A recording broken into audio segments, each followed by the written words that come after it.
All right, we're live. Welcome to the Elevating IT podcast, episode something. I have no idea what number it is, but it's an episode number. I'm punch drunk, Frank. It's been a long week. It has been. How are you today? It's Friday. It's July 24th. We just got off of a great webinar with our friends at Datto. So it's been a crazy day, crazy week preparing for it. But it was part one of a three-part webinar that we're really excited to be running with them on. Yeah, I was just really appreciative of Datto in sponsoring that webinar for us, really identifying, our product and calling it out and, deciding to try to get this to as many, people in the MSP industry as they could to help them sell better. Yeah, it's really exciting and kind of a, in being with Audit, I mean, you founded Audit, so you have one view, one way of looking at it, right? You founded the company, so you're I'm sure very proud. I'm a founding member, partner of the company, but I'm not the founders. But I'm incredibly proud because here we have a company that's one of the big companies in our industry, who kind of has said they want this in people's hands, and they saw the value in it. We've had deep conversations with Rob and Eric at Datto, and it's really makes me feel good to be a part of a company that has the respect of a lot of the bigger companies in the industry. Yeah, I am proud, and it's funny. I don't know if we've talked about the actual starting point of Audit. I mean, you've mentioned that I'm the founder and that I'm an MSP, but I can remember the day that I lost a deal, and it was a prospect that I still haven't gotten yet, and it's still on my list. I'm still marketing. I'd like another chance, but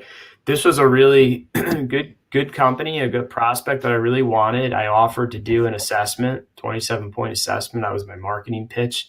They finally agreed. It was like my big chance to get in there, and I met with them. What they were currently doing was pretty good, but we definitely could do it better. And we had the leg up on the business continuity disaster recovery side, which I saw as like a huge selling advantage product wise.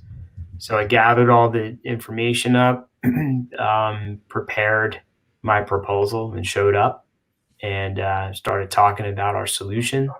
And I saw that her eyes started roll into her head, and I thought, this isn't good. But I powered through it. I'd been here before, and I took out my proposal, and she said, "Wait a minute, I thought you were going to do an assessment." And I was hit a wall. Never hit that wall before, but I realized what I had been doing for a while prior to that was pitching the assessment, but I didn't really come in with an assessment. I skipped right to the punchline. It's like reading the Cliff Notes version. Let's just let's skip all the value and everything. And so I had to backpedal my way out of it. And I said, well, what I did here, rather than take you through all the assessment, was I went right to the solution. So I never focused on what the current state was at all. I tried to explain her future state using a proposal. Bad move, right? So I didn't get the deal, and I went home, and I was so frustrated because I'd been losing a bunch of deals as of late, right? And I kind of started to placate, myself. I started dropping my prices a little bit, and I would win some deals, but I was fooling myself into thinking that people were buying because it was valuable, and really they were buying because I was probably making myself the least expensive. And I said, that's it. I'm going to do something about it. And I had this idea in my head for a while. And really where this came from was the financial services industry. I'm not sure even if you remember this or know this, but there was a tool in the financial services industry that I watched. This is back in the 90s, early 90s. I watched the agents use to sell cash value whole life insurance. And it was this simple presentation that used color and these boxes. And believe it or not, theirs was actually more complicated because you had to deal with rates of return and inflation and all this other stuff, right? And I always thought to myself, one day I'm going to find myself not so busy, and I'm going to create this type of tool for the MSP world, or for myself at a minimum, right? And that's really what it did. It was that moment I said, I had enough, and I grabbed a couple books from my bookshelf. There was a bunch of ideas thrown in my head, and I really built it in Excel. And I came up with basically the framework of audit. I did it in Excel, can certainly be done, and I threw some colors in there. And it took me a long time to put it together because it was pretty manual, and I had a lot of typing, and it wasn't real slick. But I created really like the cover sheet presentation, and I just started using that, and I was amazed at how differently my solutions were perceived.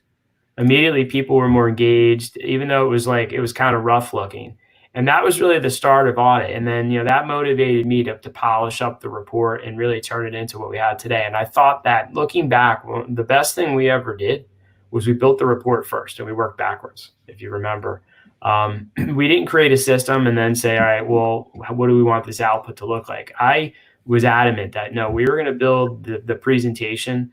And what I'm most proud of is that sales presentation hasn't changed in all these years, right? We've changed the system. We've made the system that you use more intuitive and easier to develop that presentation. But that report has held up since day one. And, with thousands of people selling off of that thing. And God knows how many SMBs have been able to make a good buying decision. But that's really the real deep backstory on how it all came about. It was really, I just had enough. And it was originally, it was only going to be for me, and a bunch of my peers convinced me to let them use it too. So I'm happy to see the opportunity that big players like Datto in the industry signal that this is a great tool. I'm happy to see that we have an opportunity in the next webinar coming up of the panel of 5 MSPs that are really crushing it with audit. And it's just validation that this works. And it did work for another industry, 20 years ago when I saw it. And it's working to today. And it fuels my why, is that these MSPs are selling and they're being successful, but who's benefiting are the businesses that they're serving, right? And that's truly what this is about, is those businesses of those MSPs are benefiting from the products and services that they're able to to make a good buying decision around.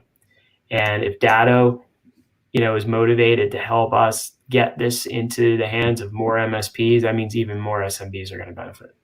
Yeah, absolutely. It segues into what we're talking about today, which is value.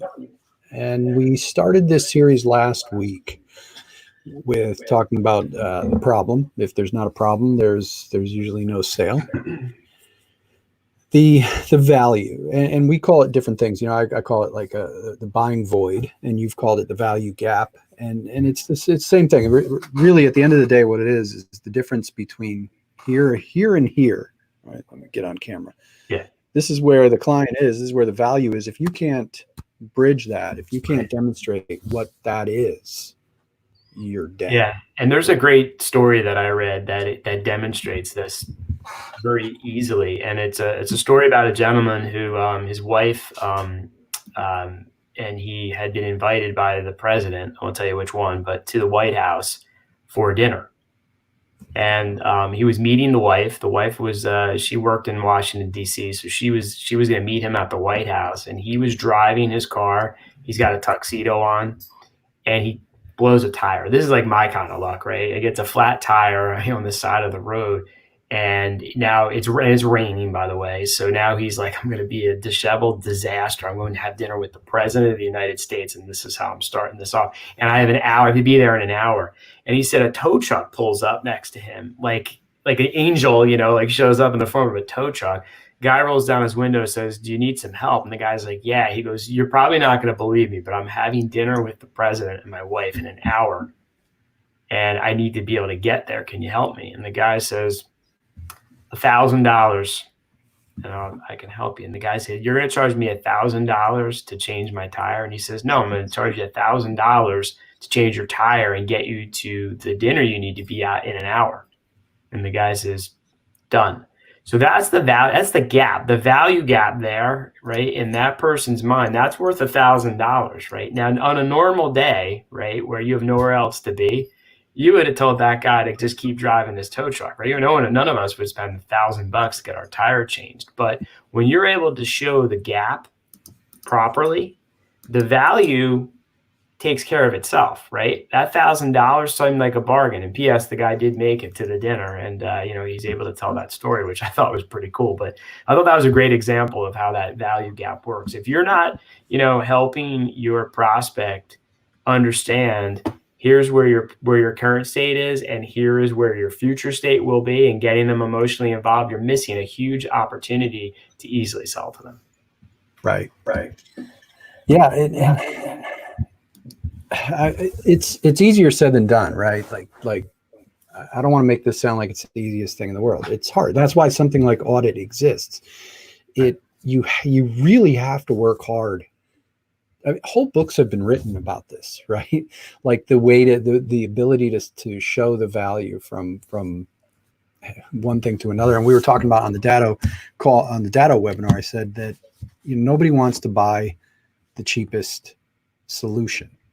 They want to pay the least amount of money, but they don't want to buy cheap. Nobody wants to buy cheap. Nobody walks into any place and goes, give me your crappiest car on the lot.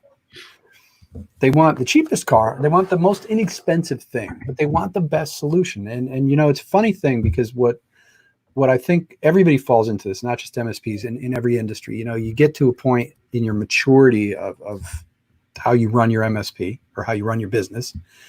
And you're at a point where you just want customers. You need customers, and you're willing to sacrifice on price, right? And if you're not able to communicate that value, if you're not able to show them clearly the value to the point where they're salivating, to the point where their mouth is watering, then they're going to focus on that cheap solution. And if you're at that maturity level where you really need that customer, you're going to lower your price. Now, they still expect the value. So at the end of the day, what you have is a really needy client who's just always going to be mad at you because you sold them stuff you can't. They think you're delivering up here, they're paying down here. You're pissed at them because they're taking up all your time. They're pissed at you because you're not providing the value. I mean, have you experienced that in your MSP? Yeah, absolutely. In fact, one of the cool things, about doing that assessment with audit is to help the prospect even be able to determine that for themselves, right? Because many times they don't know what they don't know, right? They do know what they're spending every month, but they don't know what they're getting, right? We're all so busy running our own businesses that many times people don't bother to have a third party come in. So when I pitch this, I say, listen, it's probably one of the first times you've ever had anybody even take a look at what you have. And I said, my hope is that everything's good here and you might not need my services, but if the time comes later on down the line, you would think of me. If not, maybe we'll find something. And usually they go, yeah, that's a great idea. Let's do it. And then when I do the assessment, it's only one of three conclusions, right? Either one is, hey, you're in great shape. Let's say you scored a 92. And I said, there's only one or two things that I would change. Here's what I think, and bring this back to your current MSP and have them help fix you up. They're going to appreciate that knowledge, and they're going to feel validated that they're in the right spot. I'm going to, say kudos to your MSP, and I'll move on. And, who knows, things might change in the future and they might think of Two River Tech and give us a call. But more than likely, what I find are the two scenarios are either that they're not getting what they're paying for, right? So they're spending some amount of money per month, and it's a good amount. And then they say, what do you mean I got a 42 out of 100? I said, well, let's run through this. And then at the end of that, now they're emotionally involved because they're like, wow, I would have, I remember like in the old days when the cell phone bills were pretty crazy, had limited minutes, and you'd go back like a year later and you'd go, wait a minute, I could get like an extra 100 minutes for the same price. No one ever told me, right? I just never drove back to the store. The store didn't call me up. So, we just go on with our busy lives and we just keep paying the money. Well, here I've just shown them and I've provided something of value. And now they realize that came from me as the person doing the audit. The other option sometimes is you are getting what you're paying for. You're just not paying enough. If you have a 65-person company and you tell me you're spending $500 a month on IT, I know immediately, I don't care what they're selling you, you're being underserved. Like, you just can't possibly spend $500 on, technology or 6,000 a year and cover all the things that you need to cover. So in those cases, when you score like a 22, the company is like, yeah, well, we know we're not spending enough. And that's good too, because my solution is going to be way more than that. So I want them to understand that, you're getting what you're paying for. If this is where you're comfortable, then I'm probably not the solution provider for you, because if I sign myself on for $500 a month, I'm going to be leaving all sorts of boxes red and yellow, right, and not doing the proper job for you. So I'll tell you a quick story. We signed a church, and listen, churches are really, I don't go after the smaller segment, but again, I'm happy to help. And this was a referral from a really good client of ours. And, the church had a need, and the need was, hey, we're looking at maybe getting a couple new phones, really driven off of the coronavirus. If they're having difficulties with their current old phone system and answering calls live out, from home and wherever, and also with Wi-Fi, right? So they're trying to stream the masses. So so their need, again, in their mind is, hey, we just got to get some Wi-Fi and we some phones. So I go in and my client says, listen, it's a church, like they don't need the Cadillac, and they know how we serve them. Like, I think we do a really good job, and they pay a good amount of money. So he was trying to basically say like they just want Wi-Fi and phones, right? And I'm always thinking that's a product or a service. That's not what I sell. I sell solutions, and I have to find out what else is going on here. So I went there and I did my discovery. They have no firewall. They have no UPS. The cabling is like taped, so there's a lot of things that are wrong. The computers, there's 4 computers, no monitoring, no patching, no backup. So I put together a solution. It was more than just Wi-Fi, because I know if I just take Wi-Fi and plug it into what they currently have, the Wi-Fi is always going to have problems, and that's going to be attached to me. And I think that's part of the point you're trying to make, is that you underserve them. So when I was done, I sent the proposal over to my client, who now has to pitch it to his church, and he says, "Well, how am I supposed to do this? You're $400 more a month, and you're selling other things on here that they don't even know that they need. Like, what's this UPS, and do they really need a firewall? They're just a church." So I said, "Oh, you didn't get the second email?" I said, "I sent you the audit report." So he got the audit report. And I showed him, I said, "You guys are at like a 31 right now." I said, "I'm going to get you up to a 87, right? There's still some other things, like we're not going to fix all the cabling right now, but you need to be aware of that, because these are things that could be a problem later on down the line. And you need to either budget for it or just be cognizant that could be a problem." He took my audit report, not me. He sold the deal using my audit report, and they got me on a call. The deal was already done. They got me on a call with some gentleman, John, who I guess has been around that church a lot longer, and he's a decision maker on like a board. And they said, "Do you have any questions?" And John says, "No, this was great." He said, "I understood exactly where we are and the things that you want to provide." And he's like, I'm good."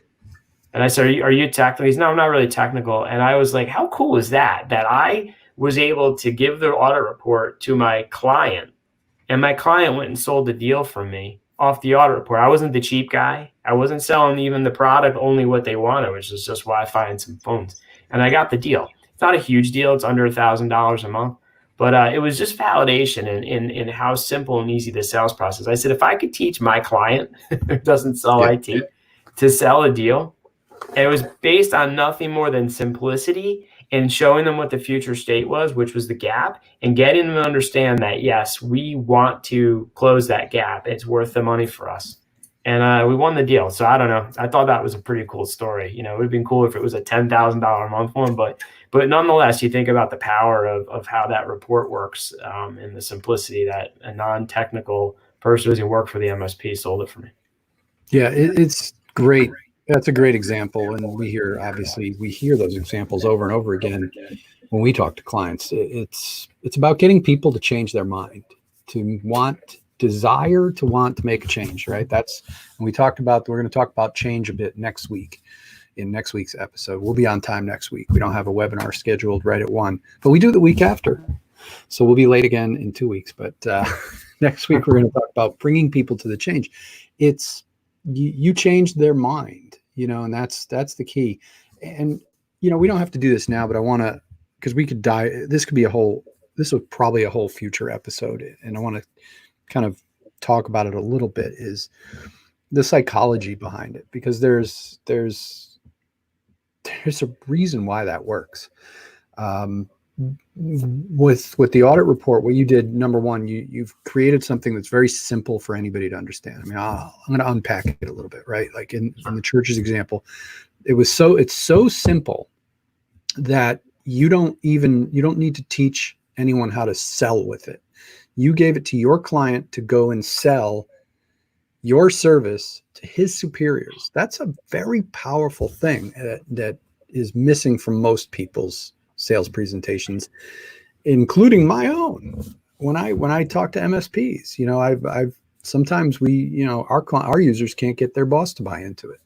How do we, as audit, help them imagine that they can go to their boss and sell their boss? So it's because the report is so darn simple and easy to understand.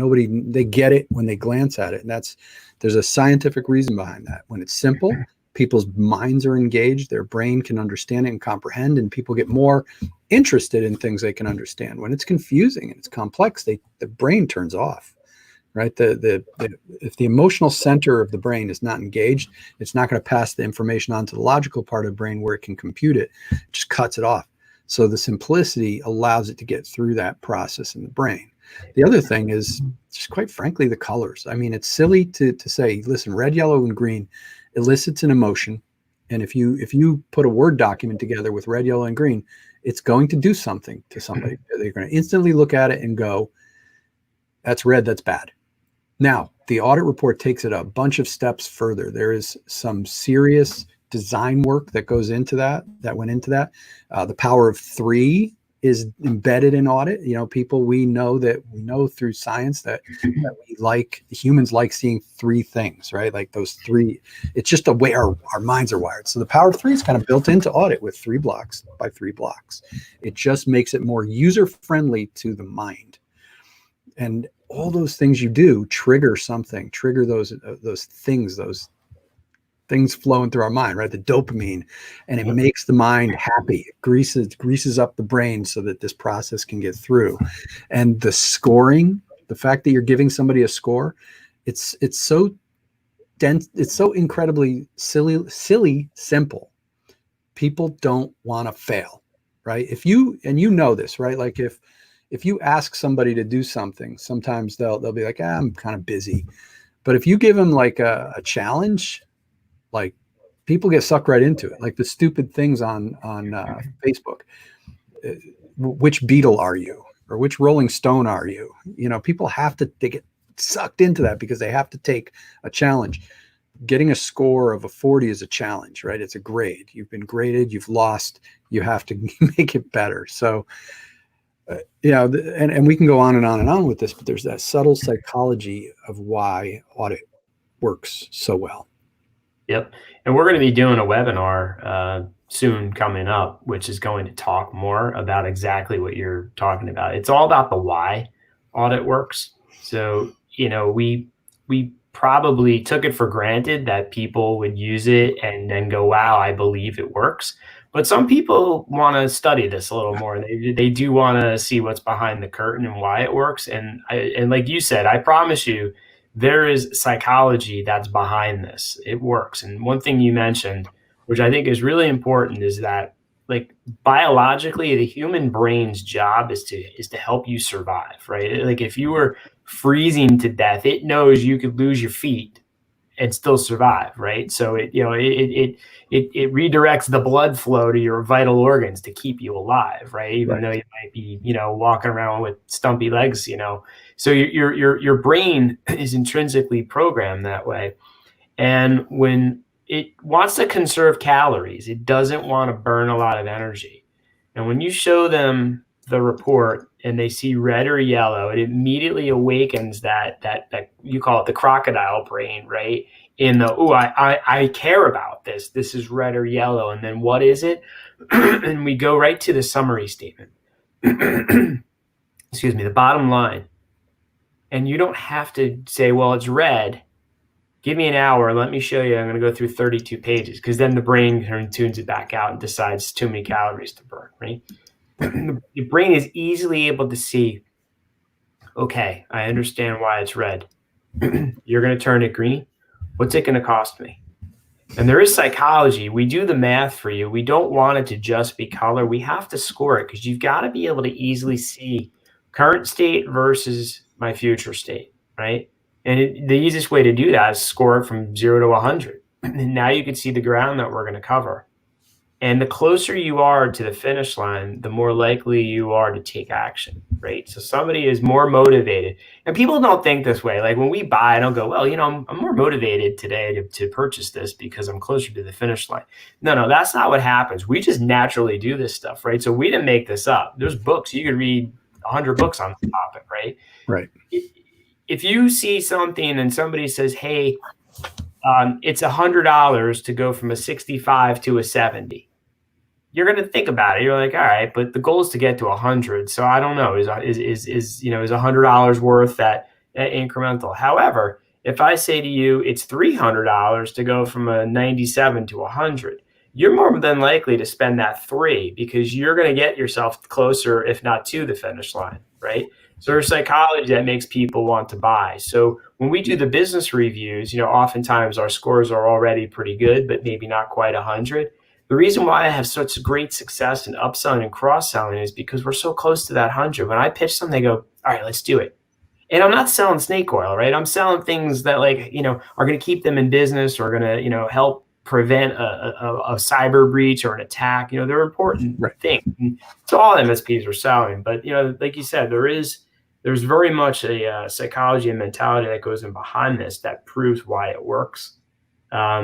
Whether you care about it or not, or if you just want to go out and use it and go, wow, it works. I don't care about about crocodile brains.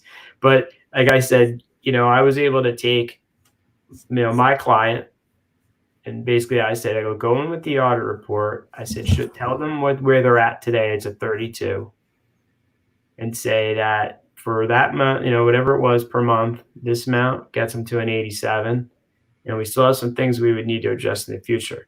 And that's what he sold. He basically sold the gap, and with color and, quick summary statements, made it really easy for him to explain. There was some infographics in there, in case, he was a little unsure, they could look at it. And, the deal, I don't want to say sold itself, but it kind of did. Cool. All right. So we're going to wrap this up for this week. And I'm going to tell you that next week on our Facebook Live here, our weekly sales wrap, we're going to continue this conversation and talk about leading people to change, getting people to change their mind, because really nothing's going to happen until that happens. So thanks for being here with me, Frank. And everybody have a great week. We'll see you again next week. Alrighty. Thanks, guys. Thanks, Mike.